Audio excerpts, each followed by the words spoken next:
This is Dolynny TV, and guys, I'm not a big fan of SNL, but what the Flames did to open up their game, a Hockey Night in Canada game against provincial rivals, the Edmonton Oilers last night, even as an Oilers fan, I found it fantastic. They spoofed the SNL kind of intro, and it was absolutely beautiful. Just really set the tone for what became an absolutely raucous, awesome game. In terms of, if you love provincial hate in terms of hockey, it's exactly what it delivered.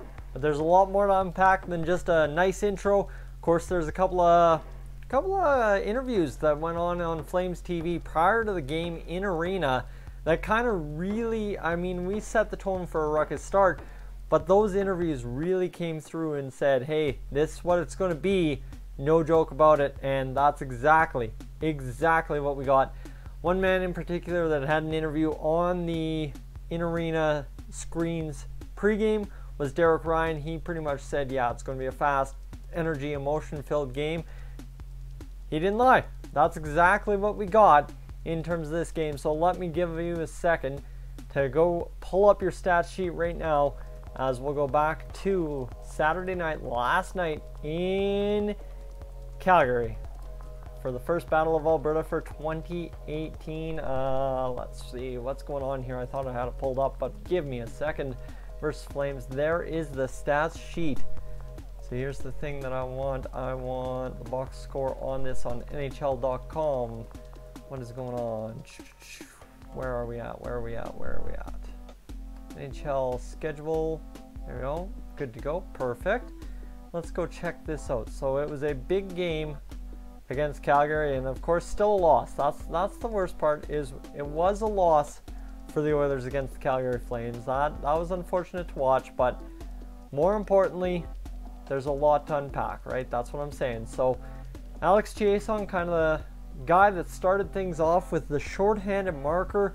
Larson gets his 7th assist on Chiasson's 7th goal. It was a beautiful streak down the wing, cut to the net, and just kind of tuck it underneath David Riddick.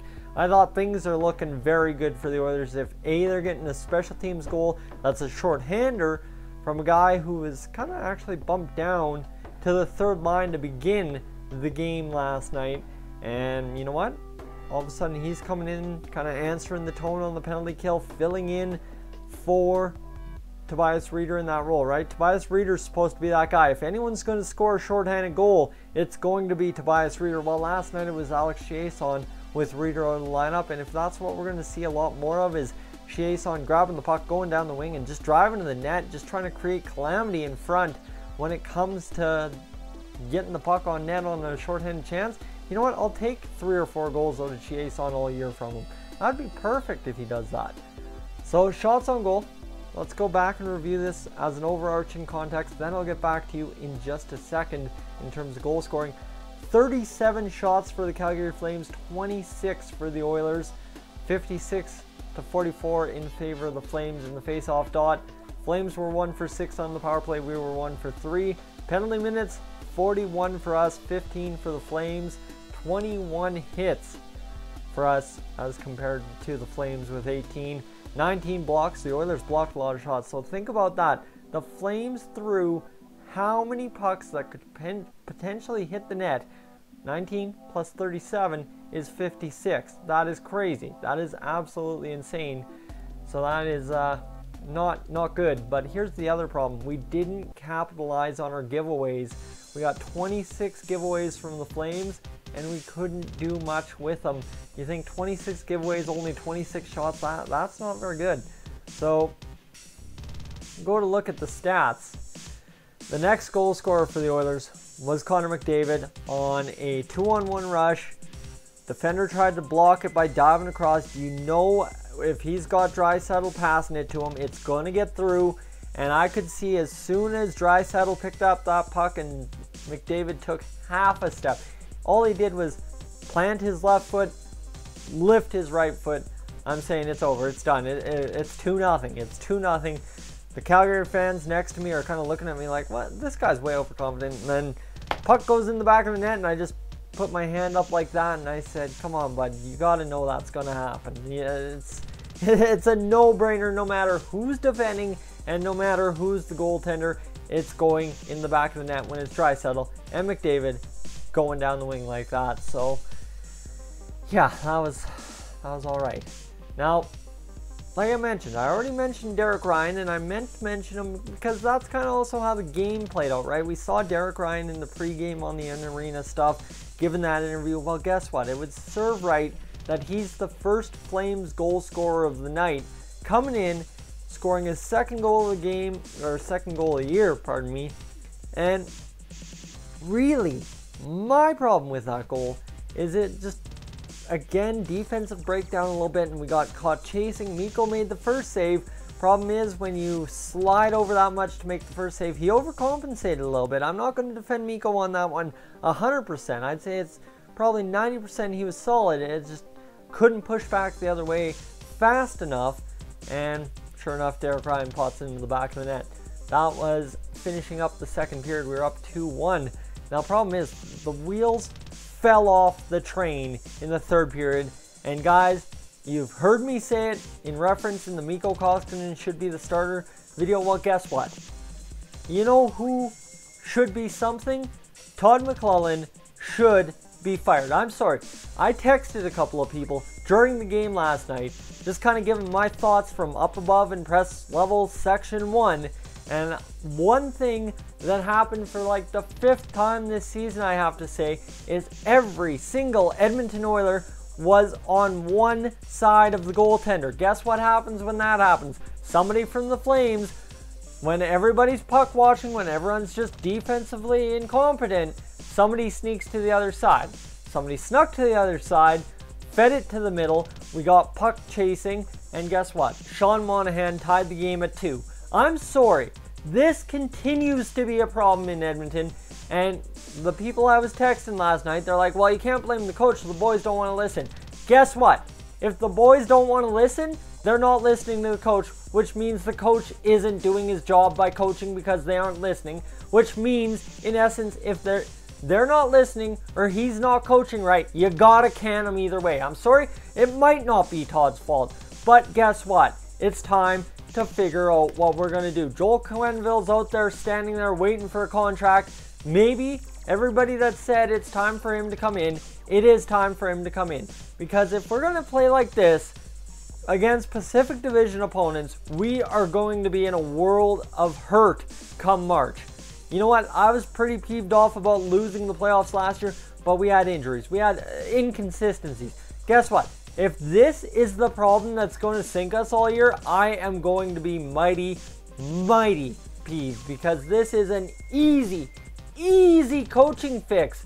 All you have to do is have the two guys furthest to the side paying attention to where they are on the ice and paying attention to the guys that are slipping off to find open space. It's as simple as that. Vision.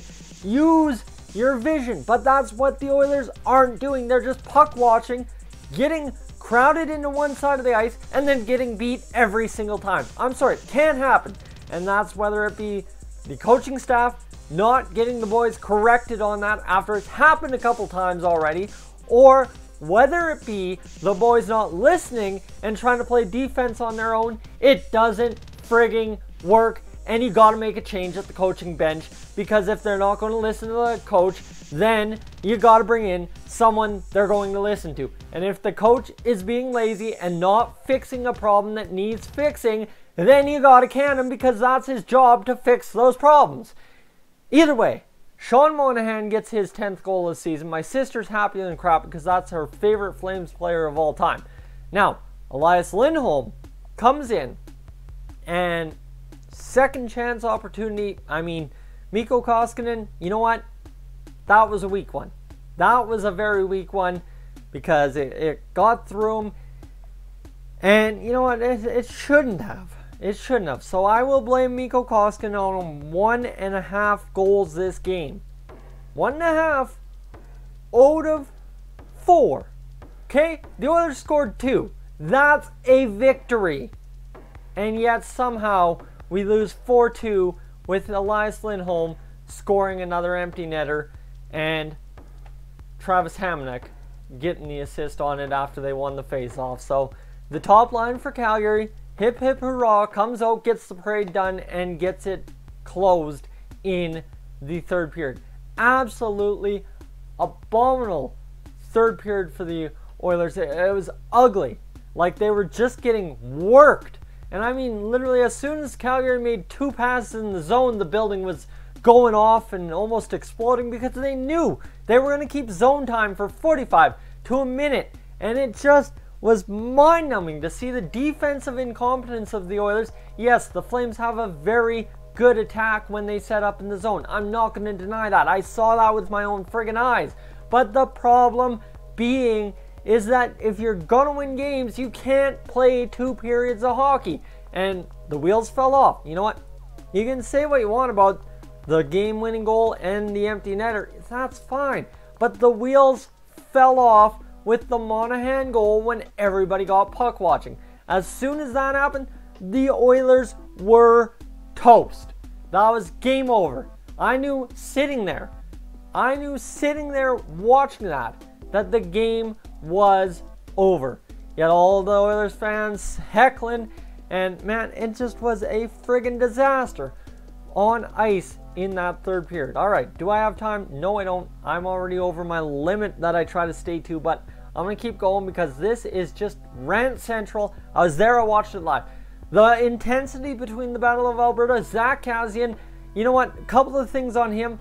Very good on him to go after Matthew Tkachuk and try and make sure he doesn't go after Connor McDavid. But guess what? Kassian, I really didn't appreciate how greasy he was getting trying to get the job done.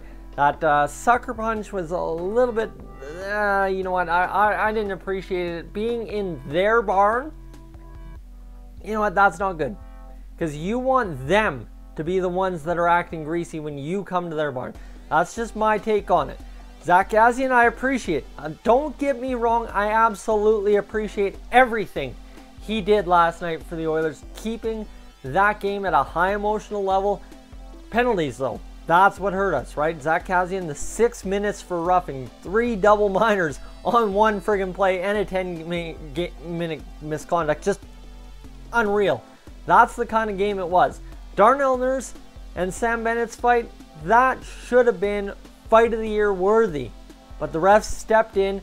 Honestly, if you would have let those two go and just hammer away on each other, the tone would have been set and we would have had a million different outcomes for this game. But instead, the refs stepped in and it was just little brawls, little brawls, little brawls, little brawls that never blew up to anything.